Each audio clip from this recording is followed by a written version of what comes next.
राज्य देशराज करणवाल ने एक बात और साबित कर दी है कि समाज के अंदर उसके पास एक ऐसा भी व्यक्ति नहीं है, एक भी व्यक्ति ऐसा नहीं है जो समाज में अपनी पहचान रखता हो।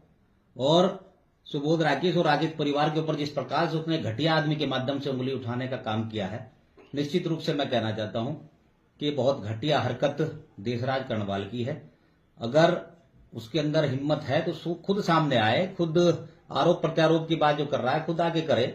इस प्रकार के व्यक्ति को जो ना कहीं धरातल पर है, ना कोई उसकी पहचान है, ना कोई सिस्टम है, मैं पूछना चाहता हूं ये जो बाइट में अपने बोल रहा है, पढ़ के बोलने का जो प्रयास कर रहा है, जो देशराज ने उसको लिख के दिया वो पर्चा, उसके आधार पर भी वो ठीक ठाक नहीं बोल पा रहा है। मैं पूछना चाहता हूं कि वो पैरवी किसकी कर रहा है? वो अपने आप को समाजवादी पार्टी का प्रदेश अध्यक्ष बता रहा है। वो घटिया आदमी प्रदेश अध्यक्ष का चपरासी बनने लायक नहीं है। वो अपने आप को प्रदेश अध्यक्ष बताया कि मीडिया के सामने बैठा है। और मैं पूछना चाहता हूं कि वो पैरवी किसकी कर रहा है?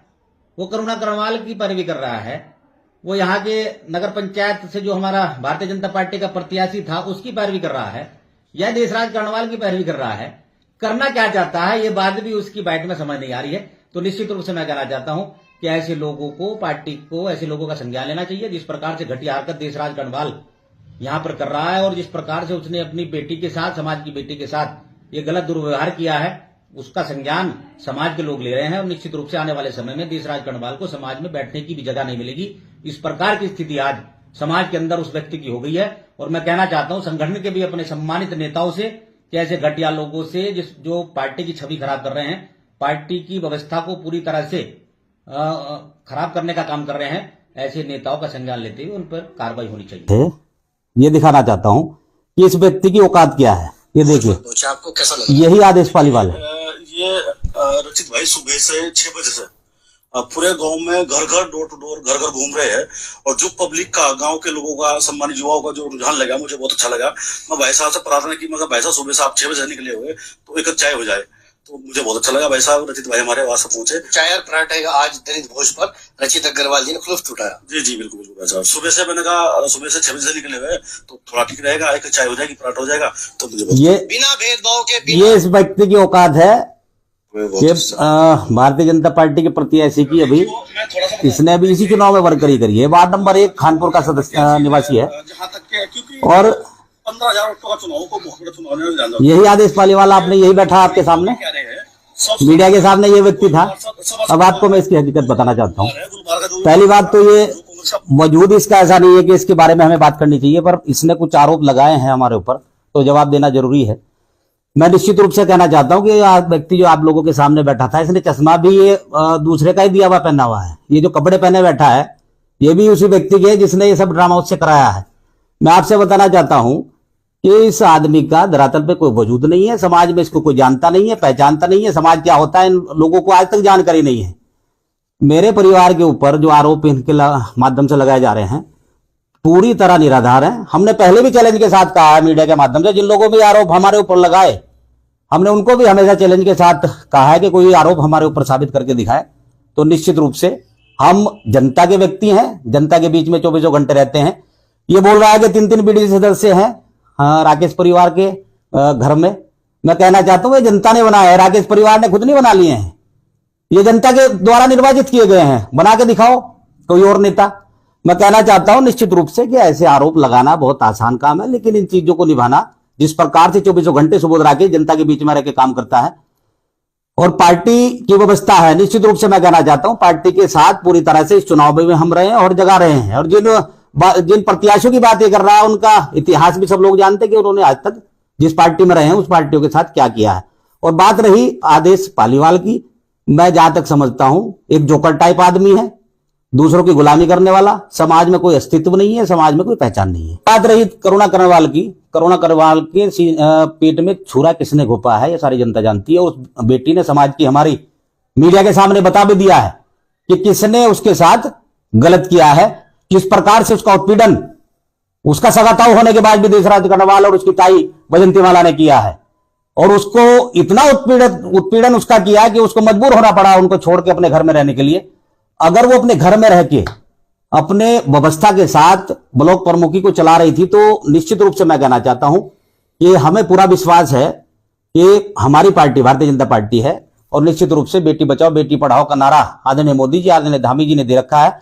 मैं निश्चित रूप से कहना चाहता हूं कि उसको भी कहीं ना कहीं पार्टी के माध्यम से न्याय मिलेगा। वो भारतीय जनता पार्टी की प्रमुख है और उसके साथ उसके ताऊ ने जो भी गलत कार्य कराए हैं, निश्चित रूप से मैं कहना चाहता हूं उसका नतीजा आने वाले समय में उनको देखने को मिलेगा। और समाज में क्या जगह उनकी रह गई है, ये आने वाला समय बहुत जल्द सबके सामने आ जाएगा। निश्चित रूप से जो भी व्यवस्था वहां की है वो होनी चाहिए। जो गलत तरीके से काम हुए वो व्यवस्था में निश्चित रूप से कहीं ना कहीं, जैसे उस बेटी ने ब्लॉक प्रमुख भगवानपुर ने आरोप लगाए हैं कि उसका उत्पीड़न किया गया है, मैं कहना चाहता हूं आप लोगों के माध्यम से कि उनकी जांच होनी चाहिए। जो जो उत्पीड़न उसके ताऊ ने किए हैं उनकी जांच हो और उस पर कार्रवाई हो। और मुझे पूरा विश्वास है भारतीय जनता पार्टी के अपने संगठन और अपनी सरकार पर कि गलत लोगों को बिल्कुल भी किसी प्रकार का सहयोग पार्टी के माध्यम से, सरकार के माध्यम से नहीं मिलेगा।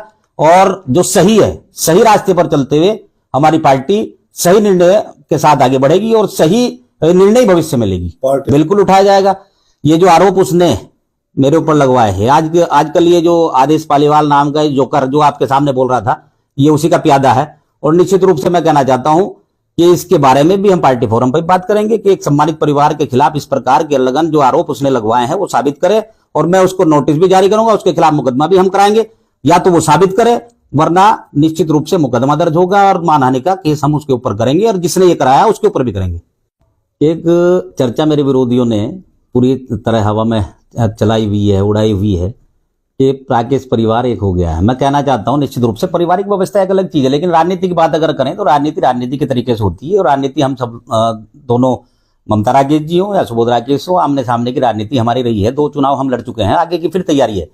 मैं कहना चाहता हूं ऐसे लोगों से कि मात्र एक चुनाव जिस प्रकार से यहां पर हुआ है, जो व्यक्ति अपनी गलतियों से हारा है और जनता के बीच में जिनका आना जाना नहीं रहा, मिलना जुलना नहीं रहा, और कहीं इतना प्रयास करने के बाद भी पार्टी के लोगों ने, सभी ने, संगठन ने, सबने प्रयास करने के बाद भी स्थिति यहां तक आई है।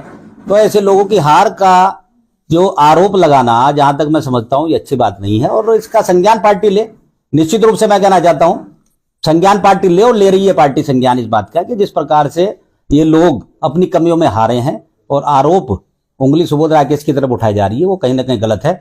और बात रही परिवार की, परिवार राजनीतिक सिस्टम से जैसे पहले अलग अलग व्यवस्थाओं में राजनीति कर रहा था, आज भी कर रहा है और भविष्य में भी करेगा। 2 चुनाव हम आमने सामने लड़ चुके हैं और आगे फिर तैयारी है। तो मैं कहना चाहता हूं ऐसे लोगों को मेरा जवाब यह है कि मेरी राजनीति मेरे साथ है, ममता राकेश जी की राजनीति उनके साथ है। और जो लोग ये कहते हैं कि सुबोध राकेश और राकेश परिवार ऐसा बन गया, वहां इतने सदस्य बन गए, वहां इतने लोग बन गए, वो विधायक बन गए, वो प्रमुख रहे, वो कैबिनेट मिनिस्टर रहे, ये करने के लिए बहुत कुछ करना और खोना पड़ता है। सभी के लिए मैदान खुला है, सुबोध राकेश के सामने, ममता राकेश जी के सामने, अन्य नेताओं के सामने, सभी के सामने मैदान खुला है। जिसमें जितनी हिम्मत हो आओ, सामने लड़ो और जीतो, जीत के दिखाओ। जनता जनार्दन जिताती है, किसी व्यक्ति को नेता बनाती है। नेता अपने आप नहीं बन पाता है, घर में बैठ के नेता नहीं बनते हैं। नेता 24 घंटे जनता के बीच में रहकर बनता है और वो प्रक्रिया हमारी है और वो लगातार जारी रहेगी। हम कहना चाहते हैं ऐसे लोगों के जिन्हें दुख है, परेशानी है कि भाई वो इतना आगे क्यों बढ़ रहे हैं, उसके लिए आओ, हमारी बराबर में खड़े हो जाओ, हमारी जितनी मेहनत करो, हमारी तरह लोगों के, जनता के बीच में रहो, सुख दुख में शामिल रहो। उनके काम 24 घंटे, जैसे हम 2-3 घंटे रोज अपने घर बैठकर मैं जनता का काम करता हूं, इस प्रकार से करो। घर में आग लगानी पड़ती है राजनीति करने के लिए, जो राजनीति करता है जनता की, करके दिखाओ, करके देखो, तब लगेगा पता कि किस प्रकार से राजनीति होती है और कैसे नेता बनाए। देखिए, पार्टी के लिए पूरी तरह काम किया गया है। अब आप कंडीशन ये समझ लीजिए, हमने अपने बड़े सम्मानित नेताओं से बात बताई भी थी कि जिस व्यक्ति को टिकट दिया गया है वो धरातल पर स्थिति उनकी खराब है, जनता में पहचान नहीं है, जनता उनको चाहती नहीं है। ये जितना भी प्रयास रहा है ये पार्टी के नेताओं का, सुबोध राकेश का, सभी का मिलकर रहा है, वरना स्थिति बहुत खराब थी, बहुत नीचे सिस्टम बन के जाता। ये पार्टी, संगठन और हमारे जैसे लोग, जो सब लोग लगे हैं, निश्चित रूप से उसी का फल है कि 3700-3800 वोट यहां पर मिल गए हैं।